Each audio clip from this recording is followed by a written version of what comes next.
அவ்வளவு கேவலமா பேச முடியுமோ செந்தில் பாலாஜி பேசினார். அந்த செந்தில் பாலாஜியை எந்த வாஷிங் மிஷின்ல போட்டு தோச்சு திமுக சேர்த்துக்கினாங்க? சரி, திமுக சேர்த்தீங்களா, கட்டுப்பாடா கரெக்டா வச்சிருந்தீங்களா அவரா? ஏன்னா நீயே சரி கிடையாது. இங்க வந்ததுக்கு அப்புறம் 10 ரூபா பாலாஜின்னு பேர் எடுத்தார். ஏற்கனவே அவன் மேல 10 கிரைம் கேஸ் இருக்கு. அவன் ஒரு ராபரி, அவன் ஒரு கிரைம் குற்றவாளி, 10 வழக்கு இருக்குது. அவன் ஒரு சரித்திர பதிவேடு குற்றவாளி. அவ்வளவு நகைகளை திருடி இருக்கிறான். இவ்வளவு கோடி கோடியா கொள்ளடிச்சிருக்கிறான்.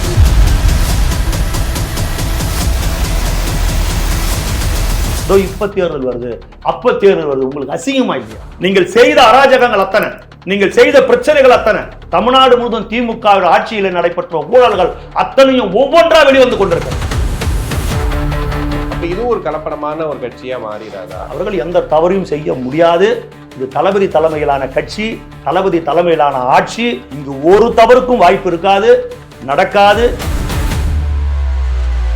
பேரறிஞர் அண்ணா எம்எல்ஏவா இருந்து எம்பியா இருந்து முதலமைச்சர் ஆனார். புரட்சித் தலைவர் எம்ஜிஆர் எம்எல்ஏவா இருந்து சிறுசேமிப்பு துணைத் தலைவராக இருந்து கட்சிக்கு பொருளாளராக இருந்து முதலமைச்சர் ஆனார். புரட்சித் தலைவர் அம்மா எம்எல்ஏவா இருந்து எம்பியா இருந்து முதலமைச்சர் ஆனாங்க. ஸ்டாலின் எம்எல்ஏவா இருந்து மேயரா இருந்து அமைச்சராக இருந்து துணை முதலமைச்சராக இருந்து முதலமைச்சர் ஆனார். எடப்பாடி பழனிசாமி ஓபிஎஸ் எம்எல்ஏவா இருந்து அமைச்சராக இருந்து முதலமைச்சர் ஆனாங்க. முதல் முறையா எம்எல்ஏ, முதல் முறை முதலமைச்சர் என்றது தளபதி ஒருத்தர் தான் ரெக்கார்ட்.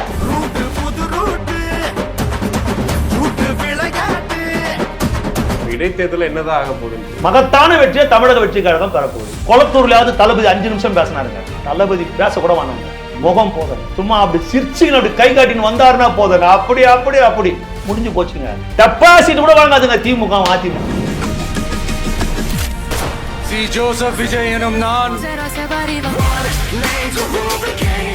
இது போன்ற வீடியோக்களை தொடர்ந்து பார்ப்பதற்கு தமிழ்நாடு டைம்ஸை சப்ஸ்கிரைப் பண்ணிக்கோங்க. எங்களுடைய சமூக வலைதள பக்கங்களான ஃபேஸ்புக், இன்ஸ்டாகிராம், எக்ஸ் பக்கங்களை ஃபாலோ பண்ணிக்கோங்க. உலகெங்கும் வாழும் தமிழ் நெஞ்சங்களுக்கு கிறிஸ்டியின் அன்பு வணக்கம். நம்மோடு தமிழக வெற்றி கழகத்திலிருந்து ஓட்டிரி ஜெயக்குமார் அணிந்திருக்கிறேன். வணக்கம் சார்.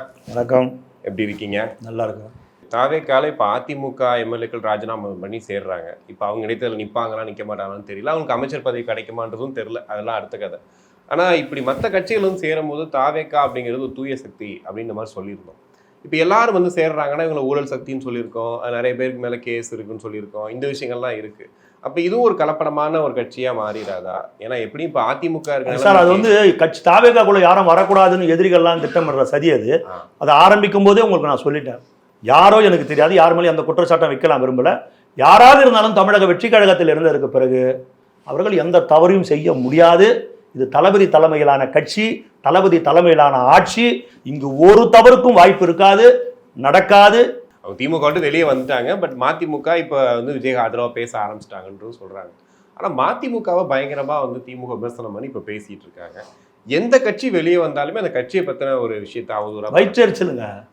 வைகோலாம் ரொம்ப ஏமாற்றப்படுத்திருக்கிறார் திமுகவால். ரொம்ப ஏமாற்றப்பட்டு அவர்கிட்ட இருக்கிற அந்த கம்பம் ராமகிருஷ்ணன்லாம் வந்து ராஜினாமா பண்ண வச்சு திமுக சின்னத்தில் ஜெயிக்க வச்சு எவ்வளோ தொல்லையெல்லாம் கொடுத்து கடைசியில் எல்லாம் அவருக்கு வேட்பாளர் சீட்டே கொடுக்காம உதயசூரன் நிற்க சொல்லி அவரை நிர்பந்திச்சு, சரிங்களா, அவர் ரொம்ப அவமானப்படுத்தினாங்க திமுக. இப்போ அவருக்கு ஒரு நல்ல ஒரு இடம் ஒன்று கிடைச்சிருக்குது. ஏன்னா தமிழ்நாட்டில் இருக்கிற மிகப்பெரிய பிரச்சனைகள்லாம் தீர்ப்பதற்கு மிக முக்கியமான காரணமாக இருந்தவர் வைகோ. அரசியலில் மாறுபட்ட கருத்துக்கள் எங்களுக்கு ஒரு காலத்தில் இருந்தாலும் அந்த உண்மையை மறுக்க முடியாது. இன்னைக்கு முல்லை பெரியார் பிரச்சனையாக இருக்கட்டும், காவிரியா இருக்கட்டும், நிறைய பிரச்சனைகள் இந்த ஸ்டெர்லைட்டால அது இது நிறைய பிரச்சனை இருக்குது. நிறைய பிரச்சனைகள் அவருடைய பங்கை யாராலும் மறுக்கவே முடியாது. அவங்கெல்லாம் வந்து தமிழ்நாட்டுக்கு கிடைத்த வரம் தான் சொல்லணும். கருத்து வேறுபாடுகள் கட்சியினர்கள் நானே கூட அவர் விமர்சனம் பண்ணியிருப்பேன் பல மேடைகள்ல. அதெல்லாம் தாண்டி வைகோலாம் தமிழ்நாட்டுக்கு எவ்வளவோ செஞ்சிருக்கிறார். அதெல்லாம் சாதாரண நாள் கிடையாது. சுயேட்சையாகத்தான் நாங்கள் தமிழக வெற்றி கழகத்தினுடைய ஆட்சியை சுயமாக முடிவெடுத்துத்தான் நாங்கள் ஆதரித்தோம். யாருடைய நிர்பந்தமும் கிடையாது அப்படின்னு அவங்களே தெளிவா சொல்லி இருக்கிறாங்க. இதை விட ஸ்டாலினுக்கு வேற என்ன வேணும்? அதை மறைக்கிறதுக்காக இப்ப தேர்தல் வருது, அப்ப தேர்தல் வருது. உங்களுக்கு அசிங்கமா இல்லையா? மக்கள் தீர்ப்புக்கு நீங்கள் கொடுக்கிற மரியாதை இதுதானா? பெருந்தலைவர் காமராஜர் என்ன சொன்னார்? இந்த தேசத்தின் விடுதலைக்காக 10 ஆண்டுகள் சிறையில் இருந்தவர், 9 ஆண்டுகள் முதலமைச்சராக இருந்தவர், எண்ணற்ற நல்ல பல திட்டங்களை தமிழ்நாட்டிலே கொண்டு வந்த பெருந்தலைவர் காமராஜர். அறிஞர் அண்ணா முதலமைச்சரான ஒண்ணு என்ன சொன்னாரு? 6 மாதம் இந்த ஆட்சியை நாங்கள் விமர்சிக்க மாட்டோம். எது எந்தெந்த டிபார்ட்மெண்ட் எங்க இருக்குதுன்னு அவங்க தெரிஞ்சுக்கிறதுக்கே 6 மாசம் தேவைப்படும். 6 மாதங்களுக்கு பிறகுதான் நாங்க பேசுவோம் சொன்ன தவிர உன்ன மாதிரிதான் காமராஜர் சொன்னாரா? எந்த நேரத்துல இந்த ஆட்சி கவுந்துரும், எந்த நேரத்துல தேர்தல் வந்துடும். இதுதான் ஜனநாயகமா? நீங்க செஞ்ச வேலைங்க. உங்க அப்பா முதலமைச்சரா இருக்கும் போது நீங்கள் செய்த அராஜகங்கள் அத்தனை, நீங்கள் செய்த பிரச்சனைகள் அத்தனை, புரியுதுங்களா? அன்னைக்கு அந்த சூழ்நிலை வந்தது. இந்திரா காந்தி ரொம்ப கேவலமா அன்னைக்கு விமர்சனம் பண்ணாங்க. அணிசேரா நாடுகளின் தலைவராக இருக்கிற ஒப்பற்ற தலைவி அண்ணன் இந்திரா காந்தியை ரொம்ப கேவலமா விமர்சித்தாங்க. அண்ணன் இந்திரா காந்தி விதவைகளுக்கு மறுவாழ்வுன்னு சொல்லும் போது, நீ விதவை தானே, உனக்கு மறுவாழ்வு கொடுக்குறேன்னு திமுக சார்ந்த ஒருத்தர் பேசினார். அப்ப எப்படி சும்மா இருப்பாங்க? அப்பேற்பட்ட ஒரு தலைவி அவ்வளவு கேவலமா விமர்சிக்கிறதா? சொல்லுங்க. அது பண்ணல. அதுக்கப்புறம் அவங்க அதுக்கெல்லாம் அனுபவிச்சாங்க. இப்ப கூட சொல்லுவாங்க பாரு, நாங்கள் மிசாவையே பார்த்தவர்கள். நீங்க என்ன மிசாவை பார்த்தீங்கன்னு வரலாறு தெரிஞ்சு உனக்கு தெரியும். ஏங்க செலவு லாண்டரி கடையில் போட்ட துணியை வாங்கலங்க திமுக காரன். ஏன் கலைஞர் அவர்கள், புரட்சித் தலைவர் எம்ஜிஆர் அவர்கள் முதலமைச்சராக இருக்கும்போது சட்ட எரிப்பு போராட்டம் நடத்தினார். கலைஞர் சிறையில உள்ள போய் 6 மாசம் 1 வருஷம் உள்ள போயிட்ட சூழ்நிலை வரும்போது நீதிமன்றத்தில் என்ன சொன்னார் தெரியுமா? நான் சட்டத்தை எரிக்கல, ஒரு நகலை தான் எரிச்சேன், வெள்ளை காகிதத்தை எரிச்சேன்னு மாற்றி சொன்னார். அதெல்லாம் உதயநிதி அந்த வரலாறுலாம் படிக்கணும். கலைஞர் திமுக எந்த நேரத்திலும் வந்துடும்ன்ற நிலைமை இருக்குது. கருணாநிதி குடும்பத்துக்கிட்ட இருந்து திமுக இன்றைக்கு ஸ்டாலின் குடும்பத்து கையில போயிடுச்சு. கருணாநிதி குடும்பம் என்பது முக அழகிரி, முக தமிழரசு, முக ஸ்டாலின், கனிமொழி எல்லாம் சேர்ந்து தான் கருணாநிதி குடும்பம். இப்போ கனிமொழிக்கும் ரோல் கிடையாது, முக அழகிரிக்கும் ரோல் கிடையாது, யாருக்கும் ரோல் கிடையாது. ஒட்டுமொத்தமா ஸ்டாலின் குடும்பத்து கையில திமுக இன்னைக்கு ஸ்டாலின், சபரிசன், உதயநிதி, செந்தாமரை, துர்கா ஸ்டாலின் இப்படி போயிடுச்சு கட்சி. கருணாநிதி குடும்பத்துக்கும் இதுக்கும் ஒண்ணுமே கிடையாது. இப்படி போயிடுச்சு கட்சி. அப்போ எந்த நேரத்திலையும் திமுக உடையும் அப்படின்ற பேச்சு தான் அரசியல் பார்வையாளர்களால பார்க்கப்படுறீங்க. ஆமாங்க, கனிமொழி புறக்கணிக்கப்படுகிறார். மாநில அரசியலில் கனிமொழி அனுமதிக்கப்படல. அவங்க ஒரு சட்டமன்ற உறுப்பினராக நிக்கிறது கூட அவங்களை அனுமதிக்கல. அவங்கள சும்மா டெல்லியிலே அந்த அம்மா நீங்க இருக்கின்றாங்க, ஒரு பிரயோஜனமும் இல்லாத அந்த அம்மா இருக்கிறாங்க. அந்த அம்மாவுக்கு மாநிலத்தில் ரோலே இல்லை. இன்னும் போற வருங்காலங்களில் திமுக இன்னும் உதயநிதி கை ஓங்கும் போது கனிமொழிக்கு தேர்தலில் நிற்கிற வாய்ப்போடு கிடைக்காம போகும். ஏங்க இப்ப நான் கேட்கிறேன், ஸ்டாலின் கிட்ட ஏதோ ஒரு அண்ணன் கலைஞரின் மகன் அப்படின்னு நின்ன கனிமொழி உதயநிதி கிட்ட வருங்காலத்தில் கைகட்டி நிக்கணுமா? நாளைக்கு இப்படியே போனா உதயநிதி அடுத்தது இன்ப நிதியை இன்ட்ரோடியூஸ் பண்ணுவாரு. இன்ப நிதி கிட்ட கனிமொழி நிக்கணுமா? கனிமொழியுடைய ரோல் நான் திமுக. அப்ப எந்த நேரத்துல அவங்களுக்குள்ள பிரச்சனை வருது, அதை மறைப்பதற்காகத்தான் 6 மாதத்துல தேர்தல் வரப்போகுது. திமுகவினர் யாரும் சோர்ந்துடக்கூடாது. எல்லாம் சோர்வாயிட்டான். திமுகவினர் சோர்ந்துடக்கூடாது. ஒரு 22 திமுக எம்எல்ஏ ரிசைன் பண்ற மாதிரி இருக்கான். செந்தில் பாலாஜி கரூர்ல போய் இதே முக ஸ்டாலின் என்ன பேசினாரு? இங்க ஒருத்தர் இருக்கிறாரு, மிகப்பெரிய யோக்கியவான், புண்ணியவான், இவர் கெட்ட கேடு தமிழ்நாட்டுக்கு முதலமைச்சர் ஆகணும்னு ஆசைப்பட்டாரு, அயோக்கிய பையன், அப்படி எவ்வளவு கேவலமா பேச முடியுமோ செந்தில் பாலாஜி பேசினார். அந்த செந்தில் பாலாஜியை எந்த வாஷிங் மிஷின்ல போட்டு தோச்சு திமுக சேர்த்துக்கினாங்க? சரி, திமுக சேர்த்தீங்களே, கட்டுப்பாடா கரெக்டா வச்சிருந்தீங்களா அவரா? ஏன்னா நீயே சரி கிடையாது. இங்க வந்ததுக்கு அப்புறம் 10 ரூபா பாலாஜின்னு பேர் எடுத்தார். அந்த மாதிரி ஒரு நாளும் தாவேக்கால நடக்காது. இந்த நாட்டில் சாராய கடையே கிடையாது. சாராயம் மூலமாக வருகிற வருமானம் தொழுநோயாளின் கைகளில் இருக்கிற வெண்ணையை வளைச்சு சாப்பிடறதுக்கு சமன் பேர் என்று அண்ணா சொன்னார். அதிகாரிகள் இப்போ அண்ணாதுரை கிட்ட சொன்னாங்க, ஐயா வருமானம் வேணும், சாராய கடை திறக்கலாம் போது தொழுநோயாளி போராட்டம். இன்னைக்கு இந்த ஆட்சியில இந்த சாதிக் பாட்ஷா யாரு? திமுகவை சார்ந்த அயலக அணியை சார்ந்த சர்வதேச போதை குற்றவாளி, சர்வதேச போதை பொருள் குற்றவாளி சாதிக் பாட்ஷா எந்த கட்சியை சார்ந்தவன்? அந்த அவன் பேர் என்ன? அந்த பொண்ணு வழக்கில் மாட்டினான அண்ணா யூனிவர்சிட்டி. அவன் வீட்டுல போய் ஞானசேகரன் மெயின் இருக்குது எனக்கு, ஞானசேகரன் அவன் வீட்டுல போய் பிரியாணி சாப்பிட்டல, ஐயோ அவன் இப்படி எல்லாம் பண்ணுவான்னு எனக்கு தெரியாது, ஒரு பொண்ணை நாசம் பண்ணுவான். ஏற்கனவே அவன் மேல 10 கிரைம் கேஸ் இருக்குது. அவன் ஒரு ராபரி, அவன் ஒரு கிரைம் குற்றவாளி, 10 வழக்கு இருக்குது. அவன் ஒரு சரித்திர பதிவேடு குற்றவாளி. அவ்வளவு நகைகளை திருடி இருக்கிறான். அவ்வளவு நகைகளை கொள்ளடிச்ச ஒருத்தன் வீட்டுல அமைச்சருக்கு நான் உனக்கு போகுது. ஒரு அமைச்சர் நான் கேட்கறேன், நான் கூட தான் இவ்வளவு பேர்கிட்ட பழகிறேன், எல்லாம் என் வீட்டுல சாப்பிட்டாங்களா? ஒரு அமைச்சர் எதனா வழியில பார்த்து ஒரு போட்டோ எடுக்கலாம், ஒருத்தர் வீட்டுல சாப்பிடுவாங்களா? சொல்லு, சாப்பிடுவாங்களா? நீ போய் சாப்பிட்டிய, அப்ப உனக்கு அவனுக்கு என்ன நட்பு? அதுக்கெல்லாம் இன்னும் பதில் வரல. புரியுதுங்களா சார்? இப்ப என்ன தெரியுமா, இந்த சரத் மேட்ரு இவங்க இவ்வளவு பூதாகாரமா இந்த விவகாரத்தை பெருசாக்குறதுக்கு, அது ஒண்ணுமே இல்லை. விவகாரம் பெரிதாக்குவதற்கு காரணமே இன்றைக்கு இப்படி கிணறு தோண்ட பூதம் கலப்பின கதையா இன்னைக்கு தமிழ்நாடு முழுவதும் திமுக ஆட்சியில் நடைபெற்ற ஊழல்கள் அத்தனையும் ஒவ்வொன்றா வெளிவந்து கொண்டிருக்கிறது. 100 கோடி மோசடி செய்திருக்கிறார். 1 ரூபாய் 2 ரூபாய் கிடையாது, 100 கோடி ரூபாய் மோசடி செய்திருக்கிறார். அவர் மீது புகார் கொடுக்கப்பட்டிருக்கிறது. அவர் கைது செய்யப்பட்டிருக்கிறார். யார் இடத்துல சொல்லி வேலையை முடித்து தருவதாக அவர் பணம் வாங்கினார், அதெல்லாம் போலீஸ் விசாரணையில வரணும், விசாரிக்க போறாங்க. ஒரு பக்கம் சிவசங்கரன் போக்குவரத்து அமைச்சரா இருந்தவர் 27 லட்சம் ரூபாய் நான் போக்குவரத்து துறையில் உனக்கு வேலை வாங்கி கொடுக்குறேன்னு சொல்லிட்டு ஒரு எஸ்எஸ்ஐக்கு அவருடைய பிள்ளைக்கு வேலை வாங்கி தரேன்னு சொல்லி 27 லட்சம் ரூபாய் மோசடி பண்ணிருக்கிறார். இது ஒன்னொன்னா வெளியே வருது. பள்ளி கல்வித்துறை கூட்டமைப்பு சொல்றாங்க, ஏங்க ஒரு ஸ்கூலுக்கு கையெழுத்து போறதுக்கு 25 லட்சம் ரூபாய் போன திமுக ஆட்சியில கேட்டாங்க, இதாங்க கொடுத்து பண்ணோம். 3 இடத்துல அதுக்கான சென்டர் போட்டாங்க. பெற்றோர் ஆசிரியர் சங்கத்துடைய துணைத் தலைவராக இருக்கிற திமுகவை சார்ந்த முக்கிய புள்ளி. ஒரு இடத்துல ஒரு குளோபல் 360 அப்படின்ற ஒரு சும்மா போலியான ஒரு கம்பெனியை வச்சுக்கின்னு அந்த கம்பெனி மூலமா இவனுங்க இவ்வளவு கலெக்ஷன் பண்ணிருந்தானுங்க.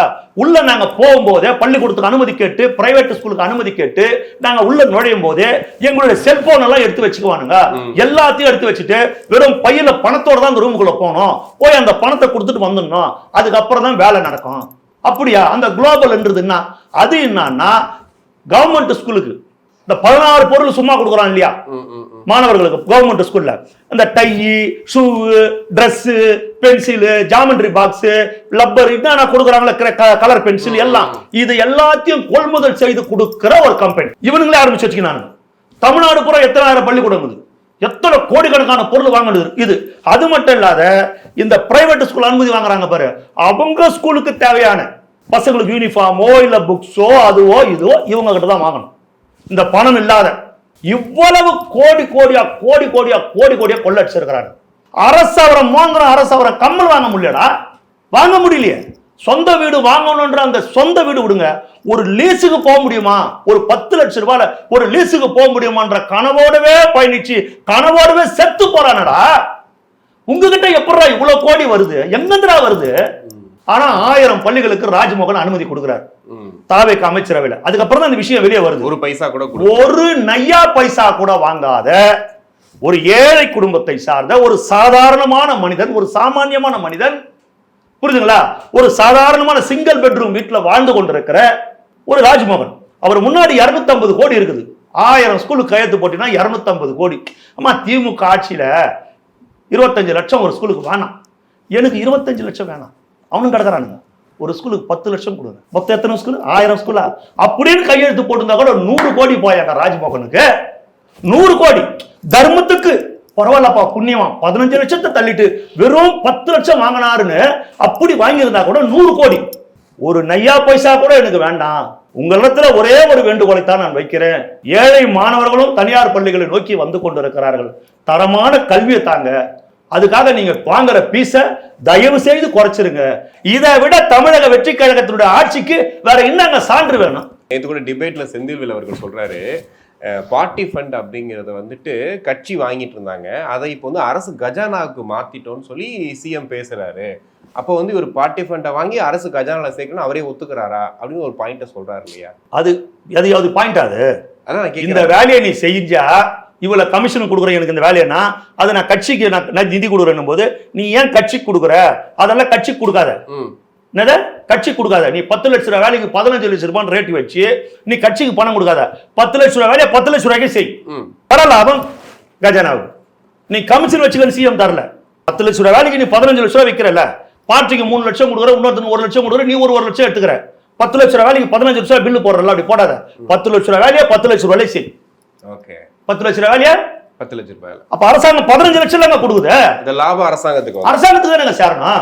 இப்ப 10 லட்சம் இந்த பொருளுடைய வேலை 10 லட்சம் ரூபாய், ஆனா நீ என்ன பண்ற போலியா 15 லட்சம் ரூபாய் அந்த பொருளுக்கு பில்லு கொடுக்குற. இப்ப அதெல்லாம் வருது, இபில வருது. இல்ல அவர் ஏன் அப்ப அந்த மாதிரி பேசணும், அந்த மாதிரி பாயிண்ட சொல்லணும்?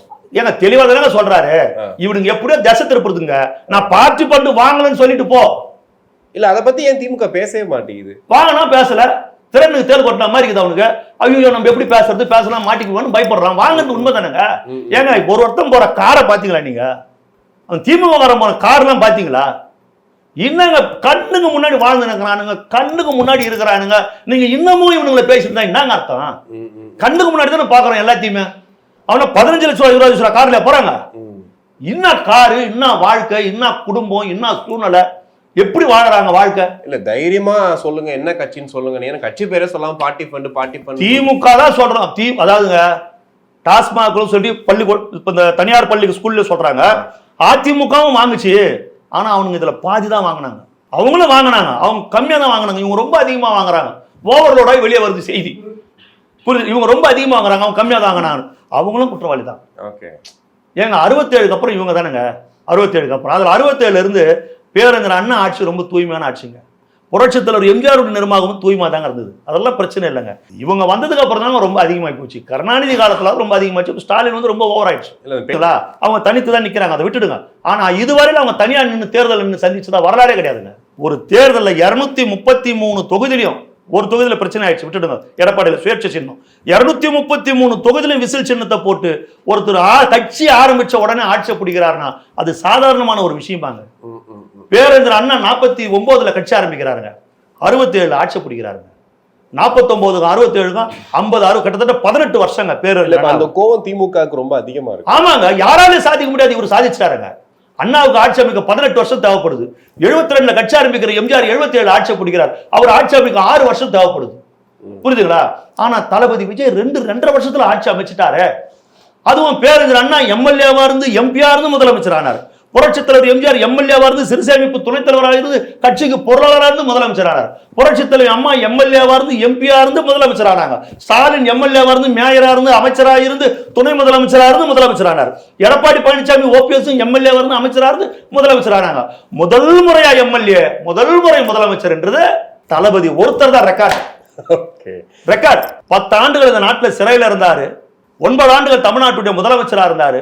தான் இறக்கிற பொழுது கூட 10 வேட்டி 10 சட்டை 110 ரூபாய் பணத்தை தன் பெட்டியில வைத்து விட்டு சென்ற பிழைக்க தெரியாத முதலமைச்சர் கர்ம வீரர் காமராஜர் தோத்தாரு விருதுநகர்ல. பே சீனிவாசன்ற ஒரு சின்ன பையன் கிட்ட காமராஜரை கேட்டாங்க, ஐயா ஒரு சின்ன பையன் உங்களை தோக்கடிச்சிட்டான் ஐயான்னு கேட்டாங்க. அப்ப பெருந்தலைவர் சொன்னாரு, இதுதான்டா ஜனநாயகம், இந்த ஜனநாயகத்துக்கு தாங்க நாங்கெல்லாம் கஷ்டப்பட்டேன், இதுதான் சுதந்திரம், ஒரு சின்ன பையன் ஒரு பெருந்தலைவர் தோக்கடிச்சிட்டான்ல, இதுதான் ஜனநாயகம். அப்ப சொன்னார் அந்த தலைவர். இந்திரா காந்தி தோத்துருக்காங்க அந்த நாட்டுல, இவருக்கு எப்படிங்க இது? 1000 பேர் தான் உள்ள கெப்பாசிட்டி பனையூருக்குள்ள, 1500 பேர் இருக்கிறான். ஏசியா வேலை செய்ய மாட்டேங்குது, அவ்வளோ வேக்காடு. நாங்கள் பயப்படுறோம், நெருக்கடி ஆகிட போகுது, நெரிசல் ஆகிட போகுது. அவ்வளோ பெரிய கேட் வெளியே சார், 1500 பேர் உள்ளகிறான், 5000 பேர் வெளியே இருக்கிறான். கேட்டை பிடிச்சி தள்ளுறாங்க, 5000 பேர் தள்ளுறாங்க.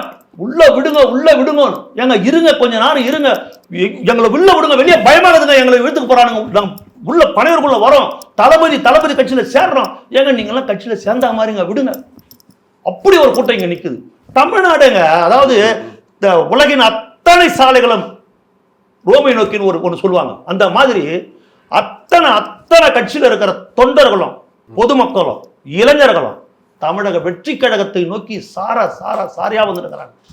விசிலுக்கு வாக்களித்தவர்கள் மிகப்பெரிய மகிழ்ச்சியில் இருக்கிறாங்க, விசிலுக்கு வாக்களிக்காதவர்கள் மிகப்பெரிய தவறழைத்து விட்டோமே, இனி வருங்காலங்களில் அந்த தவறை நாம் செய்யக்கூடாது, இனி எந்த தேர்தல் வந்தாலும் விசிலுக்கு தான் வாக்களிக்கணும் அப்படின்னு முடிவோடு இருக்கிறாங்க. புரியுதுங்களா? நீ வரட்டும், தேர்தலில் பார்க்க தானே போறீங்க. சார் கொளத்தூர்லயாவது தளபதி 5 நிமிஷம் பேசினாருங்க, கொளத்தூர்லயாவது 5 நிமிஷம் பேசினாரு. தளபதி பேசக்கூட வேணாங்க, முகம் போதுங்க, எங்க தலைவனுடைய முகம் போதுங்க, அவருடைய முகம் போதுங்க, சும்மா அப்படி சிரிச்சுன்னு அப்படி கை காட்டின்னு வந்தாருன்னா போதுங்க, அப்படி முடிஞ்சு போச்சுங்க. டெபாசிட் கூட வாங்காதுங்க திமுக அதிமுக. இடைத்தேர்தல் என்னதான் ஆக போகுது? மகத்தான வெற்றியை தமிழக வெற்றி கழகம் பெறப்போகுது. இதை தவிர வர இன்னும் நடக்க போகுது நீங்க சொல்லுங்க. இந்த இடைத்தேர்தல் மட்டும் இல்ல, வருங்காலங்களில் வருகிற உள்ளாட்சி தேர்தலாக இருக்கட்டும், 2029 வர்ற நாடாளுமன்ற தேர்தல் ஆகட்டும், 2031 வரப்போற சட்டமன்ற தேர்தல் ஆகட்டும், தமிழக வெற்றி கழகம் தான் வெற்றி பெறும். கண்டிப்பா சார், நிறைய விஷயங்கள் பேசணும். நன்றி. தேங்க்யூ.